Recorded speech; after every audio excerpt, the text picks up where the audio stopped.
Hello, everyone, and welcome to Man Talks Abuse. Please follow, share, subscribe, and like. Harnessing the gift of empathy. Leaving the narcissist has given me so much insight on my past. Now it takes me back to my military days. From the moment I joined the military, I was being hit on by other male soldiers. So much so that I reported one of them and got him removed. I don't really know why I didn't report them all, and I do mean all. Perhaps it was this gift of empathy. This aggression started in basic training from fellow soldiers, and it didn't end until I got released from the military. All of the men that were hitting on me were so-called heterosexual with female partners. There was an abundance of gay military soldiers, but they never had this kind of aggression and violence towards me. It was those so-called straight men, you know the kind, you know the ones, that after they hit on you or experiment with you, they do not want to have anything else to do with you. When you see them the next day, it is as if you never knew one another. You know the kind. You know the kind. My days in the military, I thoroughly enjoyed. I enjoyed basic training to the max. And oh, how I wish I could get that kind of self-discipline back that I was trained under from basic training all through my military days. In the military, I was still trying to figure out my sexuality. To be honest, it wasn't a problem until a barrack roommate physically assaulted me because he thought I'd given a gay friend of mine his name and number, which was not true. Which was not true. I reported his attack to our first sergeant. Our first sergeant basically told me it was my fault. He didn't even allow me to bring charges against the soldier who physically assaulted and attacked me. By this time in my life, I had grown so accustomed to just letting things happen to me without any consequences to the ones who abused and attacked me. Another time in the military, I was attacked again. This time, I did not report it. What's the point? They're gonna blame me. It is my fault. It all came to a head when another soldier reported that he had witnessed his barrack roommate and I having sex. Again, not true. That was many years ago. You can't see me, I can't see you. So if it were true, I'd certainly admit it right here and right now. But it just didn't happen. So I was booted out of the military because of a lie. If I had to do it all over again, I'd fight to the death to clear up this lie. I remember sitting there before the captain and the other officials. They asked me if I was gay.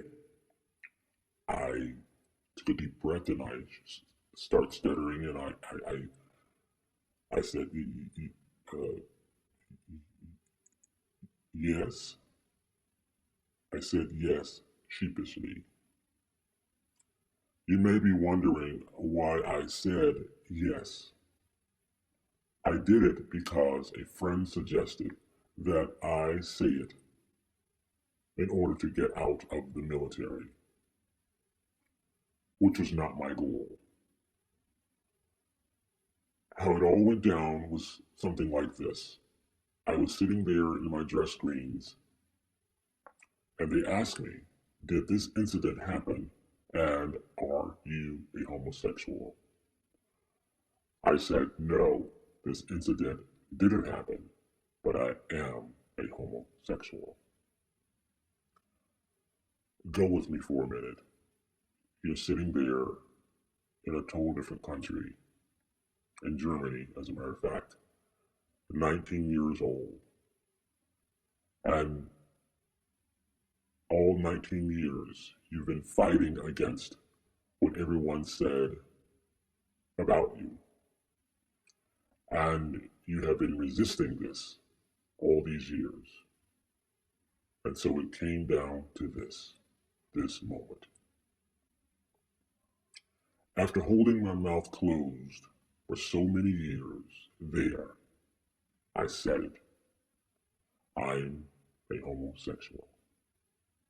But for me, it wasn't that cut and dry.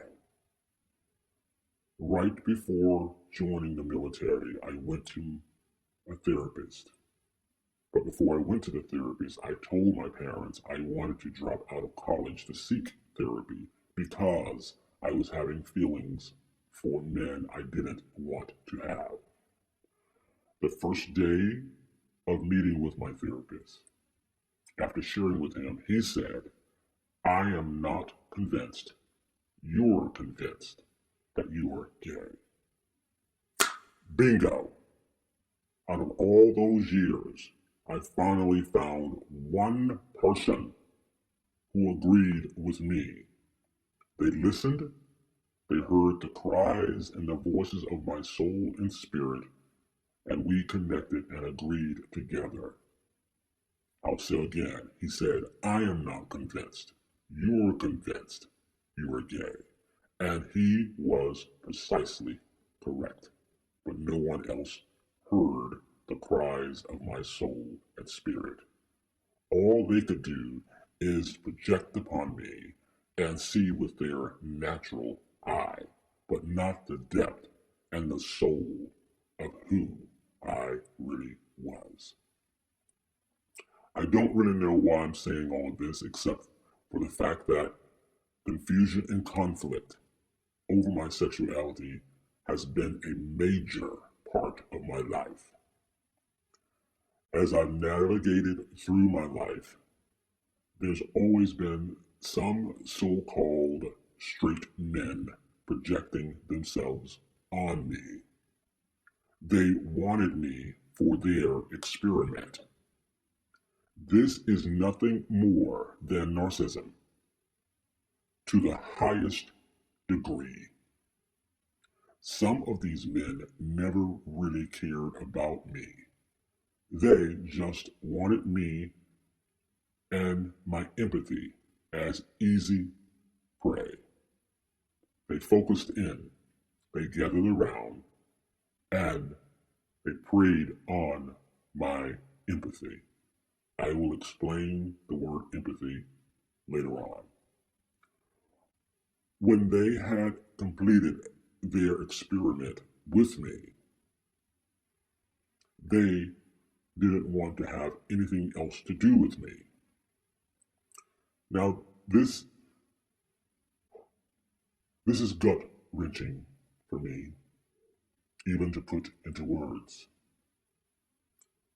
Before you get all suspect, let me say this. This hasn't been the case with all of my male friends. I have some beautiful, loving, kind, and real, true male friendships. I'm speaking of a select few of selfish men. What I'm seeing clearly is that some empathetic people, male or female, can be easy prey for those who are selfish and are hell bent on having their way at all cost.